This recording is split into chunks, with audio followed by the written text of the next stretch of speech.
you're allowed to do that. yeah. And I asked her, like, are you allowed to hover over the traffic lights? No, so it's like, yeah. So she, she's very Gonna have a quorum? I did a lot of research first. Beginning to wonder. 1, 2, 3. Oh, we have to 1, 2, 3, 4. Yeah, we have a quorum. go further than I didn't think we had a quorum. I should do what we did.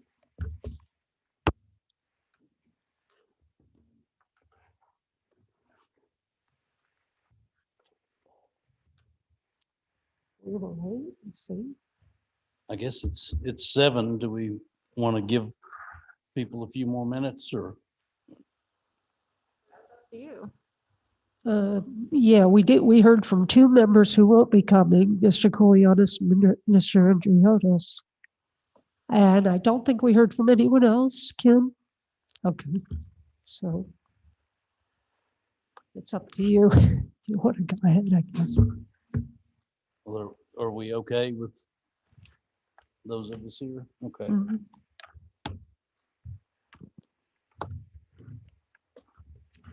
All right, then, we call to order the December 14th regular meeting of the Tarpon Springs Planning and Zoning Board.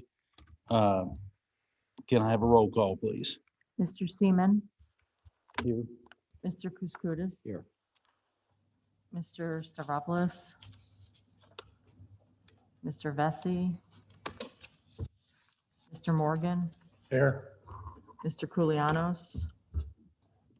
Mr. Andriotis. And Ms. Viho. Yeah. All right, we have a quorum. Item number 2 on the agenda is approval of the minutes.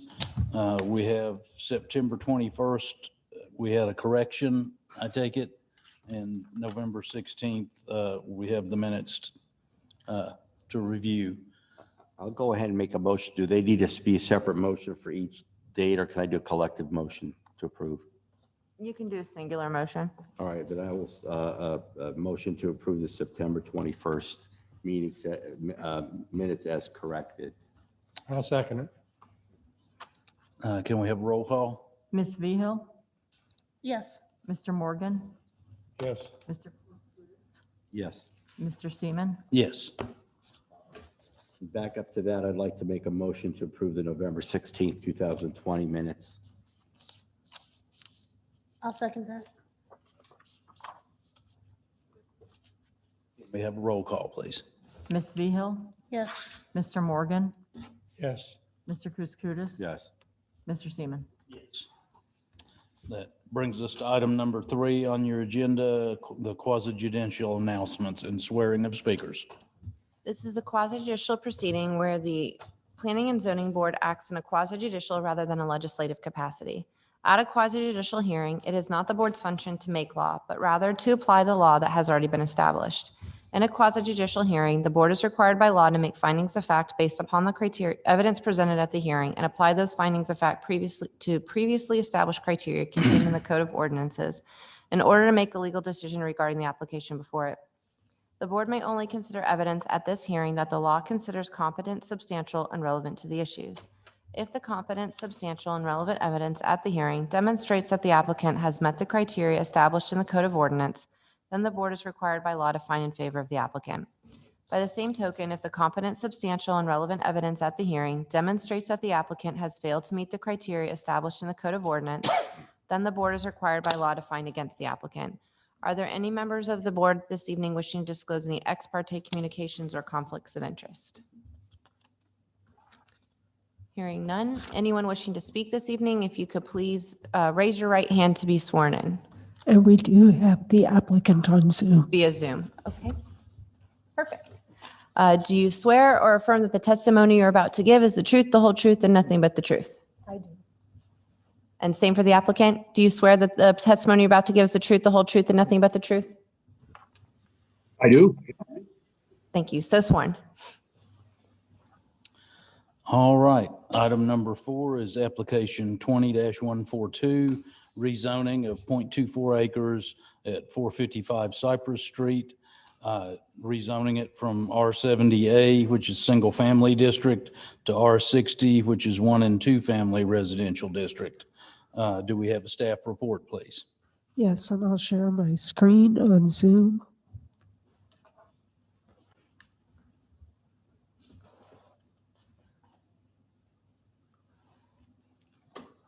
And this is a rezoning for Bobby Papadakis at 455 Cypress Street. This is an existing property occupied by one single-family detached dwelling. And it's in the R70A single-family zoning district. The applicant is requesting a rezoning to allow for conversion of the existing building into a duplex. This property is located also in the city's historic district. The property is about 10,500 square feet in size.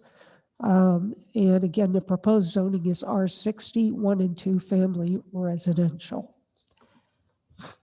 And the future land use category is residential urban, which is more usually associated with R60 and R70 zoning.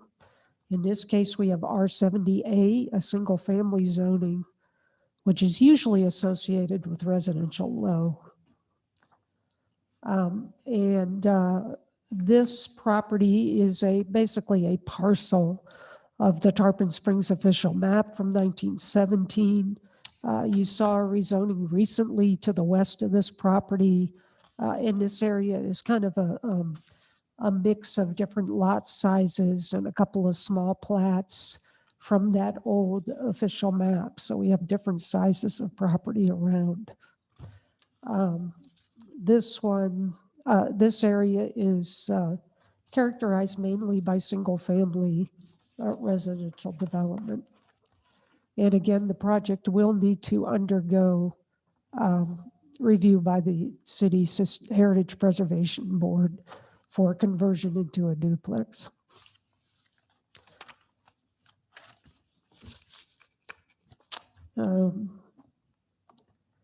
So this map shows the property and the recently rezoned property to the west.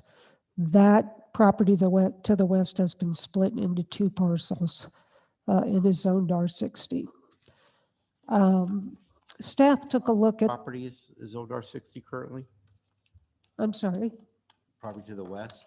yeah, Okay, because I'm looking at what you provided.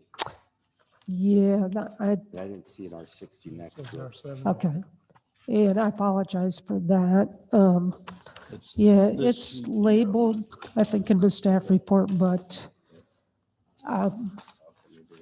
yeah, the slideshow didn't have it, so I've corrected that. And it is shown on this slideshow. Staff took a look at this, again, with the RU residential urban future land use designation. We feel that R60, Did you find it? Yeah, I was at the one before where they were all R70s.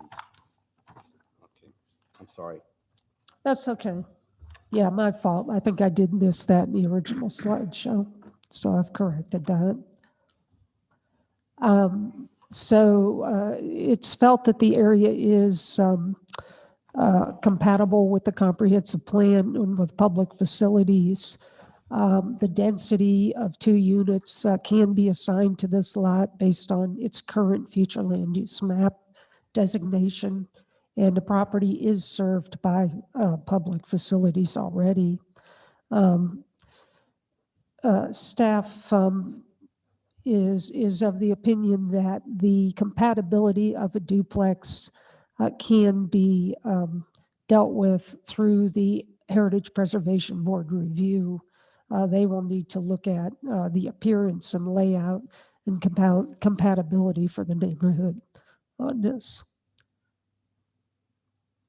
So staff is recommending approval of the change from R70A to R60 This was properly noticed and there were no responses received. The Technical Review Committee did review this on November the 5th, 2020. Are there any questions? Yeah, actually, I do. Because, you know, I looked at a different page, and I apologize, I wasn't on page 7, but the prior page, and I don't remember what page number it was, but it showed that all the properties were zoned R70. And now the adjacent property is zoned R60.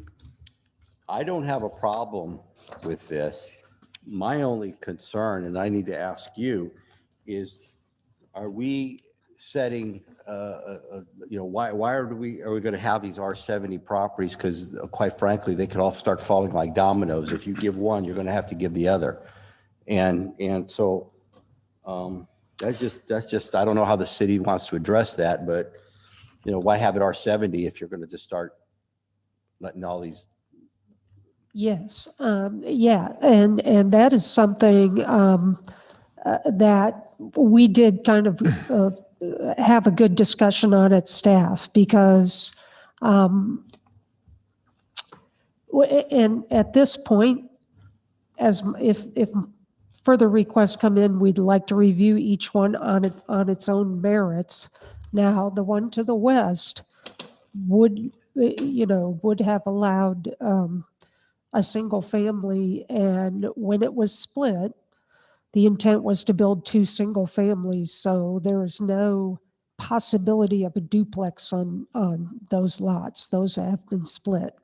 Based on that, we did recommend, and this board did recommend approval, and they did get approval at the Board of Commissioners. This one, we looked at a little more carefully because it would allow a duplex with this change. We felt like the HPB review would take care of some of those compatibility issues. But the question of why this area is R70A, we would like to look at in the upcoming comprehensive plan review because the future land use does not match that zoning, and staff would like to do an analysis. I did a little bit of overall analysis of the area just to in the evaluation of this application. We'd like to research the history of why it is R70A and see if that's something that this board and the Board of Commissioners want to look at to promote, you know, infill and be more consistent with the residential urban future land use maybe in the future. But in the meantime, we'd like to take each one on its own merits. Thank you. As it comes in. I do have another follow-up question. Because this is an old subdivision, like you said, it goes back to the turn of the century. Yeah. And in as much as it's zoned single family, are there in the neighborhood that were grandfathered in or that have been there quite some time, multifamily residences that were there previously, or? I'm not sure about that. I didn't look at the entire neighborhood. I kind of looked up and down the street as single family. There are some larger parcels, and I do know there are a couple of parcels in this R70 kind of chunk that have multiple single families. So if you look on the appraiser, it says single family, more than one house per lot. I want to say there's 3 or 4 of those, Okay. you know, older properties. So there could be some multi-family and duplex as So well. historically, there's been multifamilies on these properties on picking. Okay. All right. Yes. Thank you for answering my question. Any other questions for staff?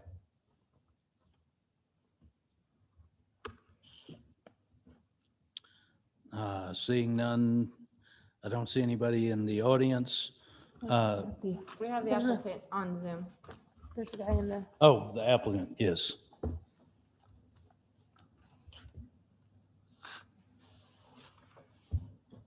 Yes, go ahead. Bobby, it's your time to present. You have to unmute yourself.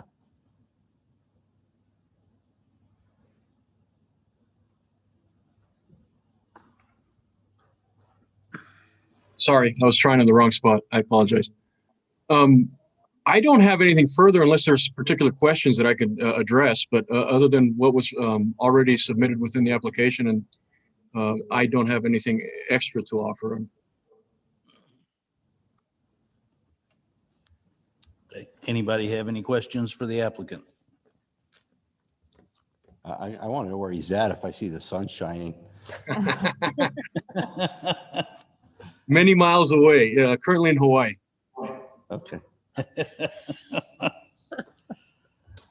All right. Well, if we have no questions for the applicant, I don't see anyone in the audience. Do we have anyone on Zoom wishing to speak? We do have a raised hand.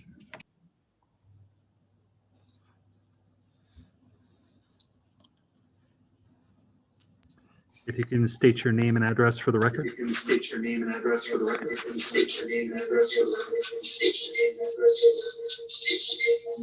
Maria. Hello. Maria, if you could, if you have a second YouTube playing or something else, because all we're getting is feedback, if you can mute that before unmuting yourself.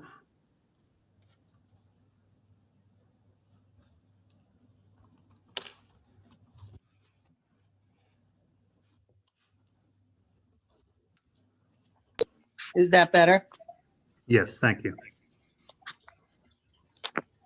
My just question is it going to be the duplex or rental?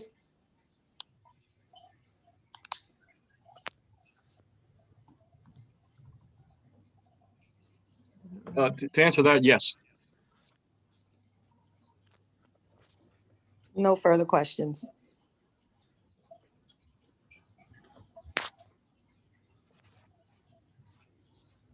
Okay. Do we have any further comments from the public? If anyone else would like to speak, please raise your hand and you'll be allowed in to talk.